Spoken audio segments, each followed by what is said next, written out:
છોટાઉદેપુર જિલ્લાના સંખેડા ખાતે જિલ્લા કક્ષાના 80મા સ્વતંત્રતા દિવસની ભવ્ય ઉજવણી કરવામાં આવી। સંખેડાની ડીબી પારેખ હાઈસ્કૂલના મેદાનમાં યોજાયેલા કાર્યક્રમમાં મહિલા અને બાળ વિકાસ કલ્યાણ વિભાગના પ્રભારી મંત્રી મનીષાબેન વકીલના હસ્તે રાષ્ટ્રધ્વજ ફરકાવી ધ્વજવંદન કરવામાં આવ્યું હતું।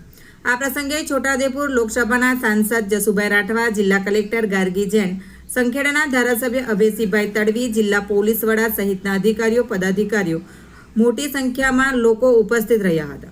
સ્વતંત્રતા દિવસની ઉજવણી અંતર્ગત જિલ્લાના વિવિધ શાળાના વિદ્યાર્થીઓ દેશભક્તિ અને સાંસ્કૃતિક ભાવનાથી ભરપૂર વિવિધ કૃતિઓ અને નૃત્યો રજૂ કર્યા હતા। વિદ્યાર્થીઓને શાનદાર રજૂઆતોને ઉપસ્થિત મહાનુભાવો અને દર્શકોએ તાળીઓના ગડગડાટથી વધાવી લીધી હતી। ખાસ કરીને સંખેડાની માધ્યમિક હાઈસ્કૂલની વિદ્યાર્થીઓના ગ્રુપ દ્વારા રજૂ કરવામાં આવેલી દેશભક્તિપૂર્ણ કૃતિઓએ સૌનું ધ્યાન ખેંચ્યું હતું। આ કૃતિને સ્પર્ધામાં પ્રથમ ક્રમ મળતા જિલ્લા કલેક્ટર ગાર્ગી જૈન સહિતના મહાનુભાવોના હસ્તે વિદ્યાર્થીનીઓનું સ્વાગત કરવામાં આવ્યું હતું। સમગ્ર કાર્યક્રમ દરમિયાન દેશભક્તિનો માહોલ છવાઈ ગયો હતો। વિદ્યાર્થીનીઓની પ્રતિભા, દેશભક્તિ અને સાંસ્કૃતિક રજૂઆતોના સુંદર સંગમ સાથે સંખેડા ખાતે યોજાયેલી જિલ્લા કક્ષાની સ્વતંત્રતા દિવસની ઉજવણી યાદગાર બની હતી। રિપોર્ટર ચિરાગ ગુપ્તા, છોટાઉદેપુર। છોટાઉદેપુર ખાતે જિલ્લાનો જે સ્વતંત્ર દિવસનો કાર્યક્રમ છે એમાં ઉપસ્થિત રહેવાનું થયું છે।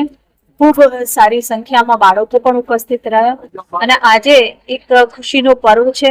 છોટાઉદેપુરના નાગરિકોને આજના દિવસ માટે ખૂબ ખૂબ શુભેચ્છાઓ પાઠવું છું। સાથે જે અહીંયા પરેડ થઈ એના માટે પણ જે લોકો અહીં ઉપસ્થિત હતા, આખું જે પોલીસ ગણ છે એમને પણ અભિનંદન આપું છું। આજે એટલો ખુશીનો પર્વ છે। આજે આપણા દેશના વડાપ્રધાન નરેન્દ્રભાઈ મોદીજીએ લાલ કિલ્લાથી પોતાનું પ્રવચનમાં ખૂબ સારી વાતો કરી, ખાસ કરીને સ્પોર્ટ્સની, અને એ દિશામાં જોતા જે વાઇબ્રન્ટ ગુજરાતમાં છોટાઉદેપુરના મહત્વ વધ્યું છે, ખાસ કરીને સ્પોર્ટ્સ ઇક્વિપમેન્ટ્સમાં। એમાં પણ હું છોટાઉદેપુરને ખૂબ ખૂબ અભિનંદન આપું છું। અગાઉના દિવસમાં પણ આખું વર્ષ વિભિન્ન યોજનાઓ થકી છોટાઉદેપુર વિકસિત થાય એવી પણ શુભેચ્છા છે। આગામી સમયમાં કેવા ઉદ્યોગો આવશે જેનાથી રોજગારી વધશે? મેં કહ્યું એવું, છોટાઉદેપુર જિલ્લામાં વાઇબ્રન્ટ ગુજરાત જ્યારે મધ્યસનનું યોજવામાં આવ્યું ત્યારે ખૂબ મોટી સંખ્યામાં આપણે જોઈ શકતા હતા કે ગુજરાત સિવાયના પણ બીજા જે પ્રદેશો છે, ખાસ કરીને અલગ અલગ રાજ્યો છે, MP છે કે રાજસ્થાન છે, એ લોકોએ પોતાનું ઇન્વેસ્ટમેન્ટ માટેની પ્રાથમિકતા બતાવી છે। સાથે સ્પોર્ટ્સની જ્યારે વાત આવે છે ત્યારે પણ છોટાઉદેપુરમાં ક્યાંક ને ક્યાંક એવું લાગે કે સ્પોર્ટ્સને વધારે મહત્વ આપવામાં આવે છે। ત્યારે આપણે અહીંયા જે જિલ્લામાં વસતા છોકરાઓ છે એમને પણ તક મળે। કોમનવેલ્થ ગેમ્સ પણ આવી રહ્યા છે મધ્ય ઝોનમાં જ, આમ તો અમદાવાદમાં જ આવી રહ્યું છે। ક્યાંક ને ક્યાંક વડોદરા ખાતે પણ એનું સેન્ટર હશે તો એ દિશામાં આગળ વધવા માટે પણ ખૂબ સારી કામગીરી છોટાઉદેપુરમાં થઈ છે।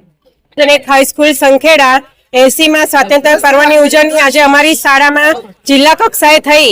એમાં અમારી શાળા શ્રેષ્ઠ કૃતિમાં પ્રથમ નંબર પ્રાપ્ત થઈ છે। લગભગ 170 જેટલા બાળકોએ અઠવાડિયાથી અથાગ મહેનત કરીને આ નંબર પર આવી છે। સર્વે બાળકોને શાળા પરિવાર તરફથી ખૂબ ખૂબ અભિનંદન।